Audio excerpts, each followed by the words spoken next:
नेपालमा पेनीमाहरू नै उनीहरूको दृष्टिकोणै राम्रो छैन भन्ने आइरहन्छ। यो पेनीमाले नै भन्नुपर्ने कुरा हो र म यहाँका पेनीमाहरू खस छेत्री बाहुनहरूलाई भन्न चाहन्छु कि उनीहरूले लिम्बुवानको प्रस्ताव हेरौँ। कहाँबाट त्यो जातीय राज्य हो, कहाँबाट त्यो साम्प्रदायिक राज्य हो? पढ्न जान्नुहुन्न तपाईँहरू? गीता सीता त पढ्नुहुन्छ त तपाईँहरू? यो पनि पढेर हेर्नुहोस्, यो साम्प्रदायिक राज्य होइन, यो जातीय राज्य होइन। यो लिम्बू जातिको ऐतिहासिक पृष्ठभूमिको आधारमा बन्ने लिम्बू जातिको मुक्तिको प्रश्न पहिलो शर्त। दोस्रो शर्त लिम्बुवानवासीको मुक्तिको प्रश्न हो। त्यहाँ छेत्री बाहुनको प्रश्न पनि आउँछ, मधेसीको प्रश्न पनि आउँछ, याखाको प्रश्न पनि आउँछ, लोरुङ याम्बु शेर्पा हिमाल सबैको दलितहरूको सबैको प्रश्न आउँछ। सबैको मुक्तिको कुरा हो। तर तपाईँहरू किन जिब्रो चपाउनुहुन्छ? त्यस्तो साम्प्रदायिक राज्य भएको भए यो भवानी बराल पनि पेनीमाले कहिले समर्थन गर्दैन। तर त्यो साम्प्रदायिक राज्य होइन, ऐतिहासिक पृष्ठभूमिको आधारमा बन्ने राज्य हो। पन्जाबलाई अर्को नाम राखौँ भन्दा हुन्छ? मान्छ त्यहाँको पन्जाबीले? त्यस्तै लिम्बुवानमा कञ्चनजङ्घा हुँदैन, लिम्बुवानमा कोशी हुँदैन। लिम्बुवानमा हुन्छ भने लिम्बुवान हुन्छ, हुँदैन भने 4 इन्ची होइन 6 इन्ची ख्याल। मलाई एकजना साथीले सोध्नु भएको कि यो लिम्बुवान किन चुपचाप छ? मैले के भने, अब्राहम लिङ्कनको उदाहरण दिएँ। महान प्रजातन्त्रवादी नेता अब्राहम लिङ्कनले के भन्नुभएको थियो भने, कुनै एउटा रुख ढाल्नु छ भने 6 घण्टा, एउटा रुख ढाल्न 6 घण्टा लाग्छ भने 5 घण्टा म बन्चरो हुत्याउँछु। हो, लिम्बुवानमा लिम्बुवानीहरू बन्चरो हुत्याउँदैछन् भने तपाईँहरूको बन्चरो हुत्यो ठोक्नुस् थारू जस्तो। कसरी आउँदैन यो लिम्बुवान? बन्चरो हुत्यो कि हुँदैन तपाईँहरूले भन्नुहोस्? हुत्यो, ठोक्नुस् थारू जस्तो, ठोक्नुस् मगर जस्तो। एक घर एक मगर भन्ने अहिले चाहिँ नयाँ कुराहरू आइरहेको र ठोकेपछि मात्रै आउँछ, ठोकेपछि मात्रै बाङ्गिँदो रहेछ। किनभने यहाँका शासकहरू काँक्रा चोर, काँक्रा चोरलाई के दिनुपर्छ थाहा छ? मुड्के शास्ति। हामी उहिले पहाडमा के गर्थ्यौँ भने, ठुल्ठुलो थियौँ, काँक्रा चोरेर हामी खान्थ्यौँ।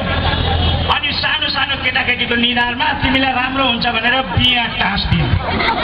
अनि भरे ठुला अभिभावक आएर केटाकेटीले छुट्याइ खान्थे, हामी 10 काँक्रा चोरेर। यो सब काँक्रा चोरहरू हुन्। र यहाँ आदिवासीले चाहिँ संविधान बनाउन दिएन भनेर आदिवासीको निधारमा काँक्राको बिहा टाँस्दिएको छ। हो, यो थाहा पाउनु पर्दछ।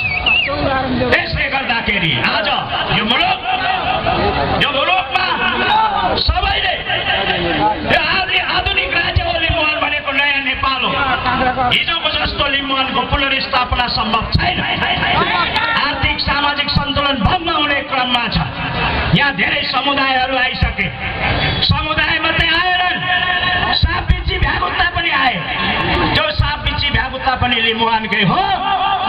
त्यो पनि हाम्रै जरुरत अनुसार हामी कहिले मारौँला, कहिले पालौँला। तर मान्छेलाई त्यसो गर्न सकिँदैन।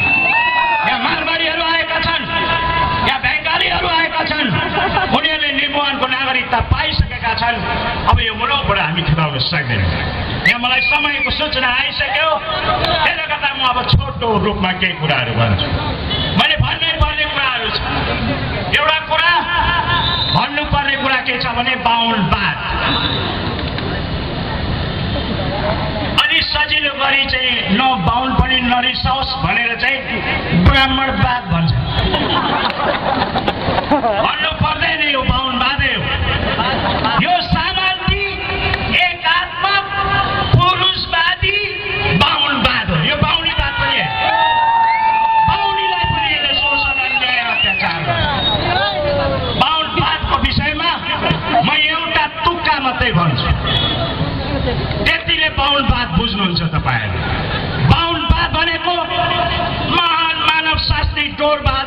तपाईँले पनि यसको विषयमा लामो व्याख्या गर्नुभएको छ, त्यतातिर नजाऊ।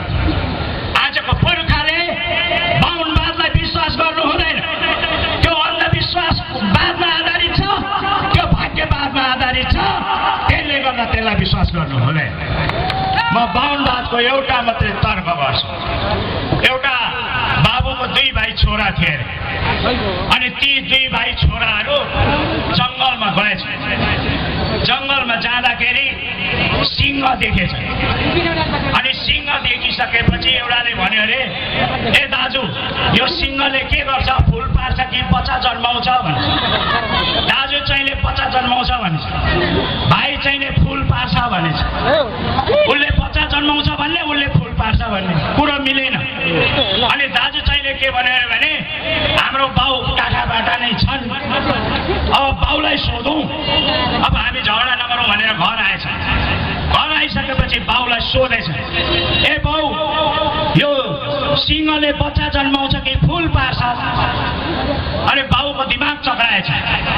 साँचो कुरा बताइदिउँ भने म भन्दा जान्ने हुन्छ। अब मिलाएर छोरा पनि मिलाउनु पर्यो, ढाँटढुट कुरा पनि सल्टाउनु पर्यो भनेर के भनेछ भने, हेर छोरा हो, सिंह भनेको जङ्गलको राजा हो। राजाले मन पर्दा फुल पनि पार्न सक्छ, मन पर्दा बच्चा पनि जन्माइदिन्छ। लुजा बाहुनवाद भनेको त्यही हो। धेरै अर्थ लगाइराख्नु पर्दैन। यही हो झुक्क्याउने वाद हो। भाग्यवादमा र अन्धविश्वासमा हामीहरूलाई अड्काउने, नेपाली जनतालाई अगाडि जान नदिने वाद। मेरो समय मैले अघि शङ्करजीले 5 मिनट दिनुभएको थियो, के भयो पनि त्यो पछि हिसाब गर्नु।